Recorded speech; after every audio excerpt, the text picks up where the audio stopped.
Hello friends, I am Shashikala Kanodia and you are watching your YouTube channel जोश legal knowledge. और आज के इस वीडियो के अंदर हम ये जानेंगे लिमिटेशन एक्ट 1963 के बारे में। अगर आपका एग्जाम है सॉरी 28 नवंबर 2021 का राजस्थान हाई कोर्ट जुडिशरी का एग्जाम है बेटा, तो आपको मेरे इस वीडियो को कंटिन्यू देखना है क्योंकि मैं आज एक दो दिन के अंदर इस लिमिटेशन एक्ट को पूरा कंप्लीट करवा दूंगी। तो प्लीज आप मेरे चैनल तक बने रहे। मैं ज़्यादा डीपली नहीं जाऊंगी क्योंकि हमें मेंस के पर्पस से नहीं, उन्हें प्रीलिम्स के पर्पस और व्यू से पढ़ेंगे। यहाँ पर मेन के पर्पस व्यू से वीडियोस मैं बताती रहूंगी बाद में। तो अभी हम इसको पढ़ते हैं, स्टार्ट करते हैं। लिमिटेशन एक्ट 1963 सबसे पहले ये आया कब था? ये 5 अक्टूबर 1963 को आया था। और उस टाइम किसका 1963 के टाइम पे 36 लॉ एनैक्टमेंट था। ओके, बहुत इंपॉर्टेंट है, ये पूछ लेता है डायरेक्ट। ये आपका सेक्शन फर्स्ट में भी पूछा है। सेक्शन फर्स्ट ये बताता है कि शॉर्ट टाइटल एक्सटेंट कमेंसमेंट कब हुआ था, और ये भी बताता है कि ये कहाँ का एप्लीकेबल है। तो ये इंडिया में एप्लीकेबल है। पहले एक्सेप्ट जम्मू एंड कश्मीर था, but Jammu and Kashmir reorganisation act जब 2019 का आया है तो ये जम्मू एंड कश्मीर के अंदर भी एप्लीकेबल है। इसमें टोटल सेक्शन कितने थे बेटा? इसमें 32 टोटल सेक्शन थे। मतलब 32 तो 32nd सेक्शन था, उसको रिपील कर दिया गया है। इसलिए 31 सेक्शन हमें पढ़ने हैं। उसके अंदर भी बीच में एक दो सेक्शंस को रिपील कर रखा है। तो इसका मेन ऑब्जेक्ट क्या है? To prescribe period within existing rights can be enforce in court of law. इसमें है कि आप किसी की राइट्स को प्रिजर्व करना, किसी को बचाओ। जैसे कि मान लो फॉर एग्जाम्पल यहाँ पर देखो, एक पर्सन है जिसने 5 लाख रुपीज बी से लिए थे। कितने तारीख को बेटा? उसने लिए थे 1 जन 2000 को लिया था। ए ने बी को 1 लाख रुपए दिए थे 1 जनवरी 2000 में, और जो बी को है वो पैसे वापस 2002 तक करने थे, बट इसने 2002 तक नहीं किया। और जो ए है इसने 2002 तक कुछ नहीं बोला, 2003, 4, 5 तक भी इसने कुछ नहीं बोला। 2021 में जाके कोर्ट में आके बोल रहा है कि मुझे मेरे पैसे चाहिए।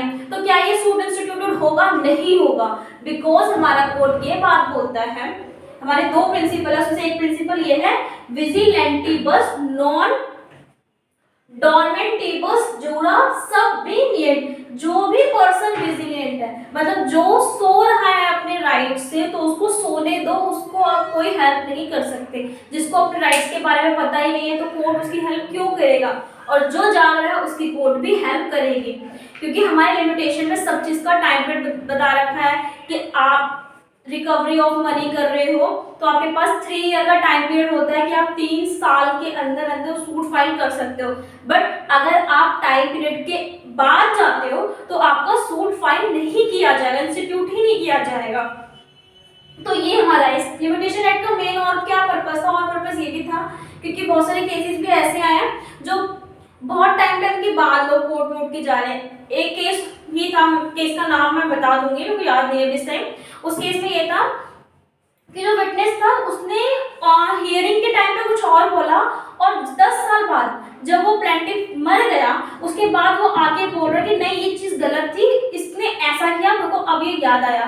तो खुद सोचो बेटा, 10 साल तक किसी चीज को प्रिजर्व करना कितना मुश्किल होता है, किसी की यादों को मुश्किल होता है। क्या वो 10 साल बाद उसकी एज नहीं बड़ी होगी, उसकी एज बड़ी थी तो वो थोड़ा बुजुर्ग भी हो गया, तो उसकी मेमोरी पावर क्या इतनी शार्प होगी। तो ये सब चीज के लिए हमारा लिमिटेशन एक्ट आया है कि हम लिमिटेशन एक्ट हर चीज को लिमिट करके चले, ताकि लोगों को भी प्रॉब्लम ना हो और कोर्ट को भी प्रॉब्लम ना हो उस चीज को करने के लिए। अब ऐसा नहीं है कि मैंने किसी से अपनी प्रॉपर्टी मैंने किसी को दे दी, उससे मैंने पैसे लिए एज अ मॉर्गेज, ठीक है। तो मैंने जब प्रॉपर्टी उसको दे दी अपनी और उससे पैसे उल्टा, हाँ, ए जो है बी, ए ने अपनी प्रॉपर्टी के जो डॉक्यूमेंट है वो बी पे लगाया और बी ने इसको पैसा दे दिया।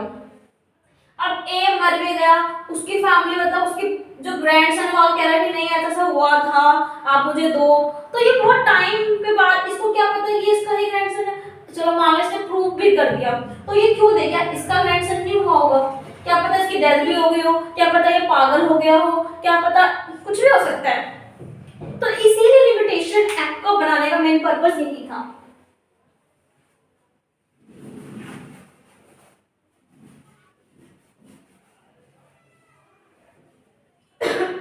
तो हमारे ना दो प्रिंसिपल है इसमें, बहुत है, इंटरेस्ट रिपब्लिक के उत्सित फिनिश लिटियम, जिसका इंटरेस्ट बनता है वो लिमिटेशन पीरियड से पहले आके सूट इंस्टीट्यूट कर दे, लिमिटेशन पीरियड के बाद अगर कोई आता है तो उसका सूट इंस्टीट्यूट नहीं किया जाएगा, उसके केस को देखा ही नहीं जाएगा। और हमारा सेकंड प्रिंसिपल बोलता है, ये दो प्रिंसिपल बहुत इंपॉर्टेंट है बेटा इसमें, विजिलेंटिबस नॉन डॉर्मेंटिबस जुरा सब बीनियंट, इसका मतलब है जो निंदा में है, जो सो रहा है उसको सोने दीजिए, उसको उठाने की जरूरत नहीं है कि उनके राइट का इन्फ्रिंज हो रहा है, उनकी राइट को प्रोटेक्ट अप करने का आपको कोई राइट ही नहीं है। ओके, तो कोर्ट भी उनकी हेल्प नहीं करती, जो सो रहा है उसको सोने दीजिए। और इसके अंदर और भी था, ये सेक्शंस मैंने आपको बता दिए। अब हम ना सेक्शंस पढ़ेंगे लाइन से।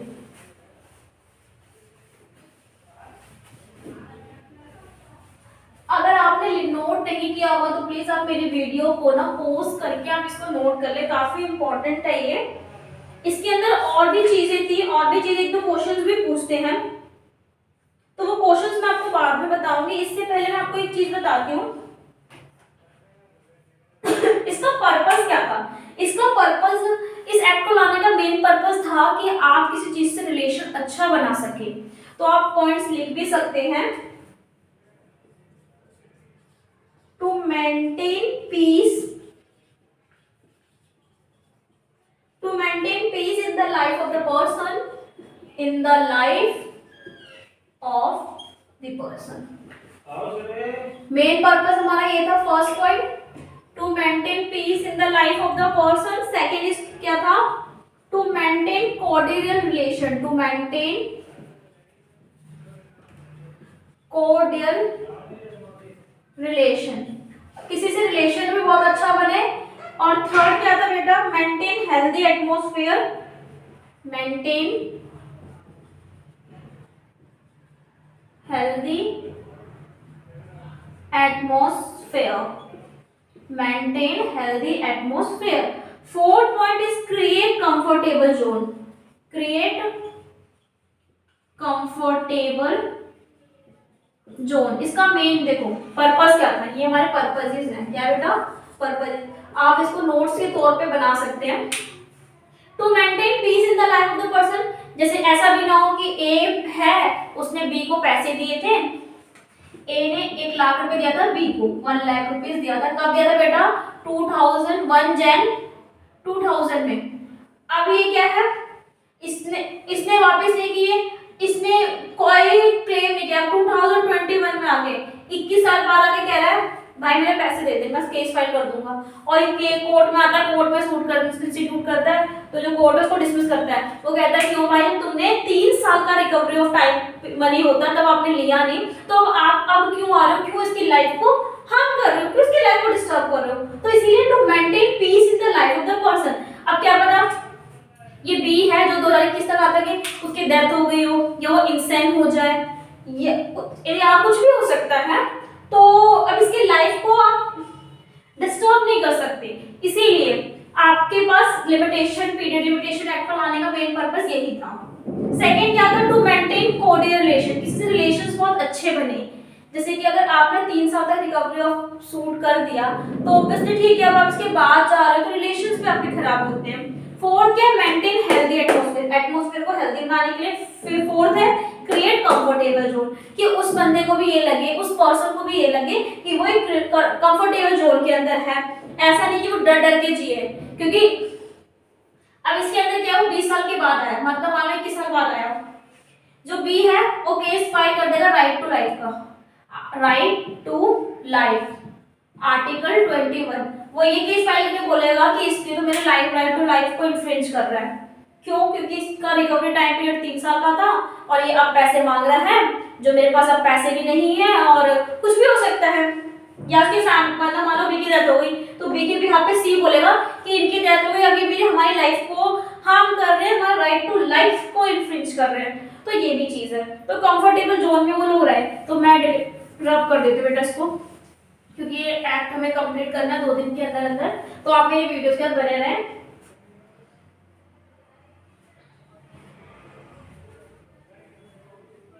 एक बात और भी है, अभी आप ना पूरा जब मैं कंप्लीट सेक्शन बताऊंगी उसमें ये भी बात है कि हमारा जो लिमिटेशन एक्ट है ना, वो ये बात बोलता है कि 3 साल बाद, मतलब 3 साल, एक एग्जाम्पल के तौर पे, example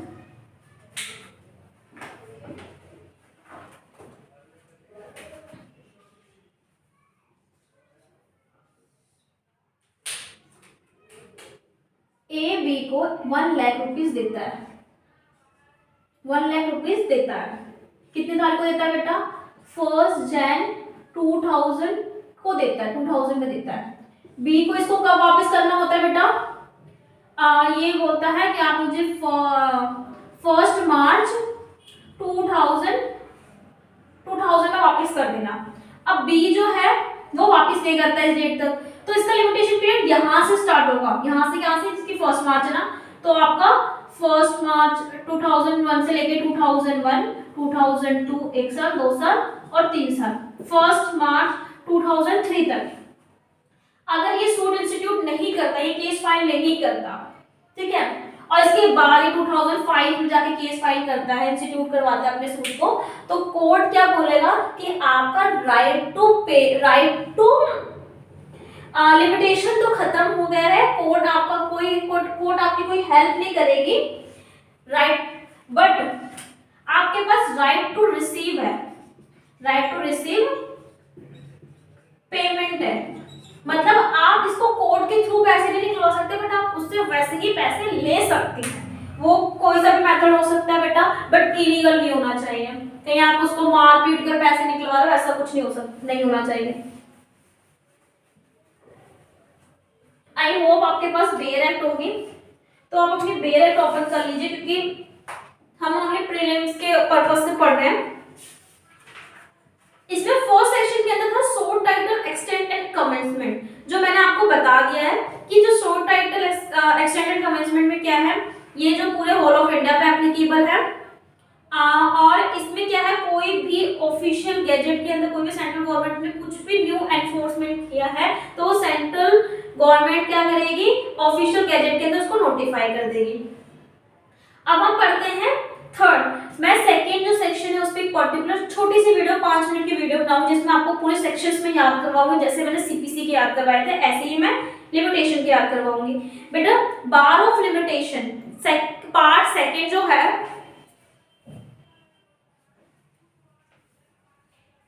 limitation of suit appeal and application, जो पार्ट सेकंड है, इसमें हम थर्ड, फोर्थ और फिफ्थ सेक्शन करेंगे। थर्ड सेक्शन में क्या है बेटा, बार ऑफ लिमिटेशन। इसके अंदर क्या बात बोलता है, इसमें बोलता है subject to the provisions contained in section 4 to 24 every suit instituted. इसमें बोला है कि इस प्रोविजन के अकॉर्डिंग जो सेक्शन 4 से लेके 24 तक है उसको इंक्लूड किया जाए, सारे सूट इंस्टीट्यूट अपील प्रेफर्ड होंगे, एप्लीकेशन मेड होगा, the prescribed period shall be dismissed although limitation has not been set up as a defense। अगर आप प्रिस्क्राइब पीरियड के बाद आ रहे हैं या आप लिमिटेशन पीरियड के बाद आ रहे हैं, तो आपको court as a defence suit institute नहीं करने देगा। आप लिमिटेशन के बाद आ रहे हैं, फॉर एग्जांपल मैं एग्जांपल अभी वो एक केस को एग्जांपल दिया था ना आपको कि वो 2003 तक उसको जाना था, बट 2005 में वो जा रहा है, तो कोर्ट उसकी कोई हेल्प नहीं करेगा। सेकंड क्लॉज कहता है for the purpose of this act a suit is instituted in an ordinary case when the plaintiff is presented to the proper office। Suit कब इंस्टीट्यूट किया जाएगा, अगर ऑर्डिनरी केस के अंदर, अगर आप प्रिस्क्राइब पीरियड के अंदर अंदर आ रहे हैं, तो जो प्लेंट है, प्लेंट क्या होता है बेटा, plaintiff as a plaint file करता है, जैसे हम कहते हैं ना कि कुछ सूट फाइल कर रहा है तो एज अ प्लेंट फाइल करता है, प्लेंट में अपने सारे कोज ऑफ एक्शंस, क्या क्या वैल्यूएशंस थे वो सब लिखता है। तो उसके अंदर वो जो प्रेजेंट करेगा तो वो प्रॉपर ऑफिस में होना चाहिए, प्रॉपर ऑफिसर्स के पास होना चाहिए। ऐसा नहीं कि आपको सिविल केस आप क्रिमिनल कोर्ट के अंदर जा रहे हो, प्रॉपर ऑफिसर होना चाहिए। इन द सेकंड इसका जो है सब क्लोज सेकंड का ए का second part, in the case of pauper when his application for leave to sue is a pauper is made, pauper क्या होता है बेटा, वो गरीब पर्सन, पॉपर मीन्स गरीब पर्सन। मान लो जो पॉपर है उसका 2003 तक लिमिटेशन पीरियड था, बट वो एक 1 जैन था, बट ये 31 दिसंबर 2003 हाँ 2002 को आता है और सूट फाइल करता है। सूट नहीं, पॉपर का एप्लीकेशन देता है, पॉपर एप्लीकेशन देता है। और मान लो कोर्ट को पॉपर का एप्लीकेशन देता है कि मुझे आप एडवोकेट प्रोवाइड करो, मेरे पास कुछ है नहीं, मैं इतना कैपेबल नहीं हूँ कि मैं एक एडवोकेट की फी पे कर सकूं। तो और मतलब मान लो कोर्ट को लग जाता है कोर्ट 30 जैन तक पॉपर की जो एप्लीकेशन है उसको पास करने में, पॉपर की एप्लीकेशन को, किसकी एप्लीकेशन को बेटा, पॉपर के एप्लीकेशन को। तो हम कोर्ट ये बाद में नहीं बोलेगा कि 1 जैन को 2003 में आपका लिमिटेशन पीरियड खत्म हो गया, अब तो 2003 का कब चल रहा है, 30 जैन चल रहा है। तो इसमें ये बात बोल रखी है कि अगर उसने पॉपर एप्लीकेशन जब डाला है तो उसने सूट इंस्टीट्यूट कर दिया है, चाहे इसका ये डिसमिस हो या इसको पास किया गया हो। अगर मान लो इसको ये डिसमिस करता तो इसको 1 मंथ का पीरियड और मिल जाता। समझ में आया? ओके, आगे चलते हैं हम। In the case of a claim against a company which is being wound up by the court when the claimant first sent in his claim to the official equity, अगर कोई कंपनी वाउंड अप होती है, wound up कब होती है, जैसे कभी भी कोई कंपनी होती है उसके पास वो वाउंड अप कब होती है, मान लो उसके शेयर्स खत्म हो गए, वो इतना कैपेबल नहीं है कि अपने बिजनेस को रन अप करे, तो वो अपनी कंपनी को वाउंड अप करवाती है कोर्ट के थ्रू। और कोर्ट क्या करता है, एक लिक्विडेटर प्रोवाइड करता है, एक ऐसा पर्सन प्रोवाइड करता है जो उस पर्सन को लिक्विडेटर कहते हैं, ऑफिशियल लिक्विडेटर, ठीक है। और वो क्या करता है, कंपनी में जाता है, कंपनी के जो भी एसेट्स होता है उसको सेल आउट करके जो भी पैसा होता है वो प्रीफर्ड शेयर और उसको सेल आउट करता है, अब देता है पहले, उसके बाद कंपनी के मैनेजर्स को देता है, डायरेक्टर्स को देता है। ये जब हम कंपनी लॉ पढ़ेंगे उसमें हम देखेंगे कंपनी लॉ का तब देखा जाएगा। अब हम क्या पढ़ेंगे, तो हाँ इसमें ये बात बोली है कि अगर कोई क्लेमेंट है या एप्लीकेंट है या क्लेमेंट है वो लिक्विडेटर को भी एप्लीकेशन या कुछ भी दे देता है तो मान लिया जाएगा कि उसने सूट इंस्टीट्यूट करवा दिया है, ठीक है। तो 3 टाइप में सूट इंस्टीट्यूट होता है, किसमें, प्रॉपर ऑफिसर्स के पास अगर आप सूट फाइल कर रहे हो, सेकंड अगर प्रॉपर टाइम चल रहा है उसमें कोर्ट अगर आपके केस को डिसमिस करता है या पास करता है, अगर डिसमिस करता है तो उस 1 मंथ का टाइम पीरियड और ले लिया जाएगा।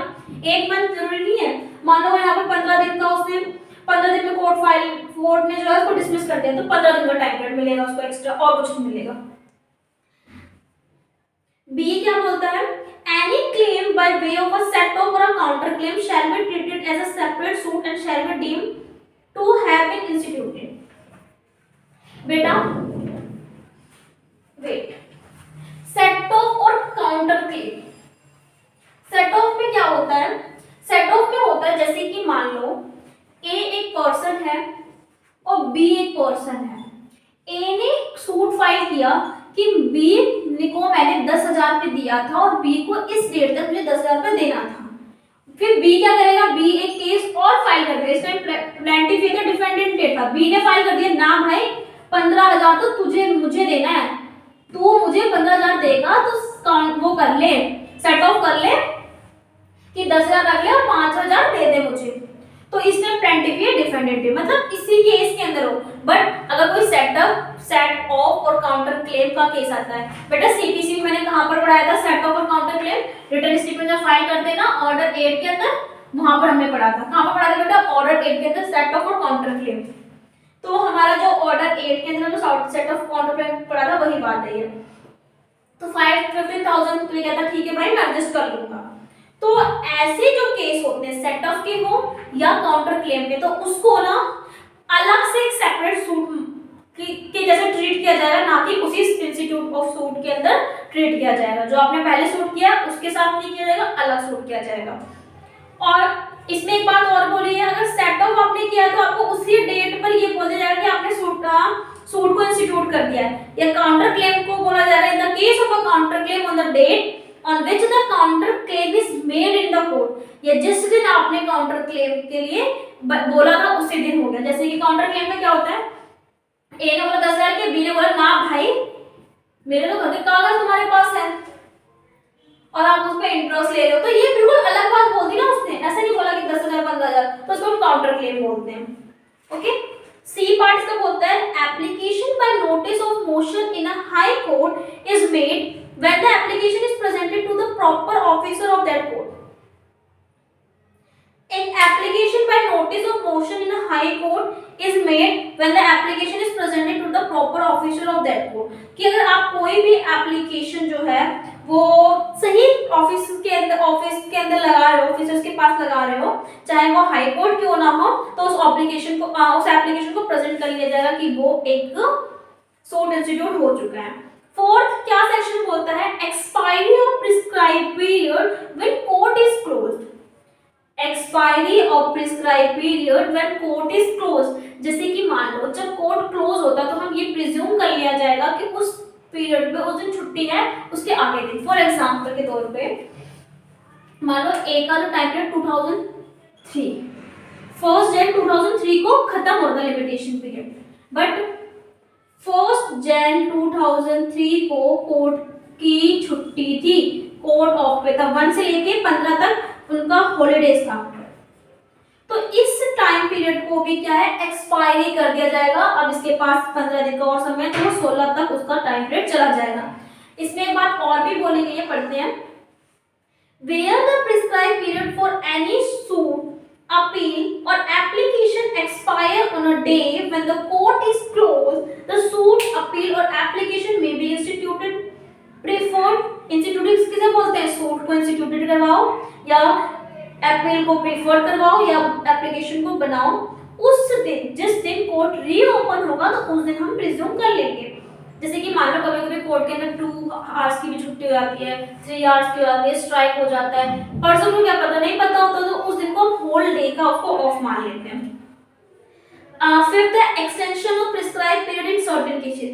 बेटा ये एक्सेप्शन है, किसका एक्सेप्शन है, जैसे कि मान लो कभी कभी ऐसे होता है कि इस पर्सन का 1 जनवरी 2003 को था और मतलब 16 तारीख तक इसका 16 जनवरी 2003 तक इसका लिमिटेशन पीरियड था कि आप इसके बाद 17 तारीख को आ सकते हो, बट वो 17 तारीख के बहुत टाइम के बाद आया।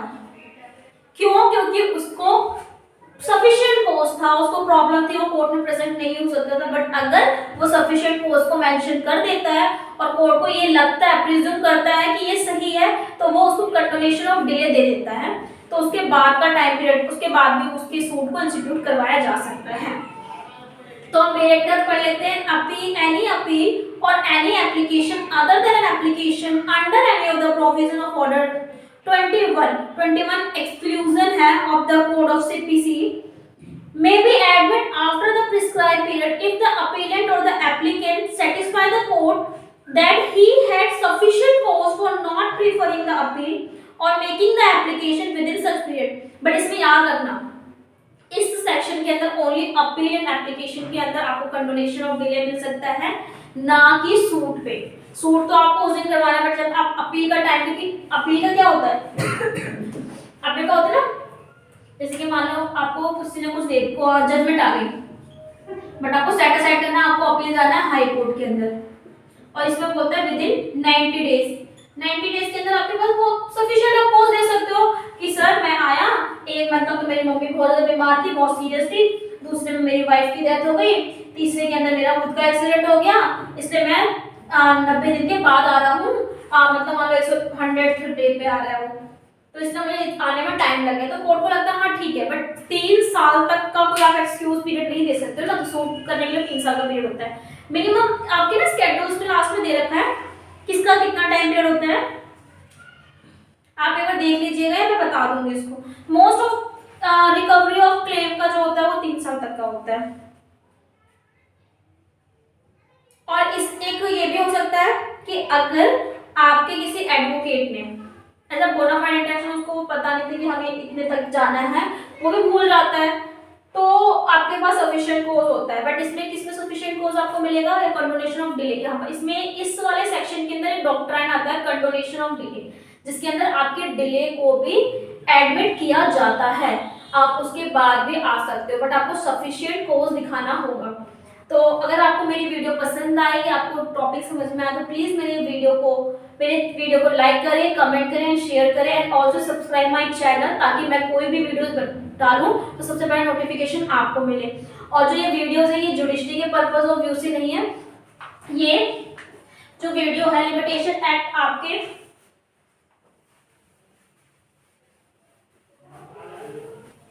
लिमिटेशन एक्ट सीए सीएस इन बच्चों के लिए भी बहुत इंपॉर्टेंट है। लॉ के बच्चों के लिए इंपॉर्टेंट है ही, जुडिशरी में आना ही आना है। तो सीए सीएस और लॉ जुडिशरी जो भी कर रहा है बच्चा, वो प्लीज मेरे चैनल को सब्सक्राइब करें, क्योंकि मैं लॉ के ऊपर वीडियोस डालती हूँ। आई होप आपको सारे वीडियोस पसंद आई होंगी। Thank you.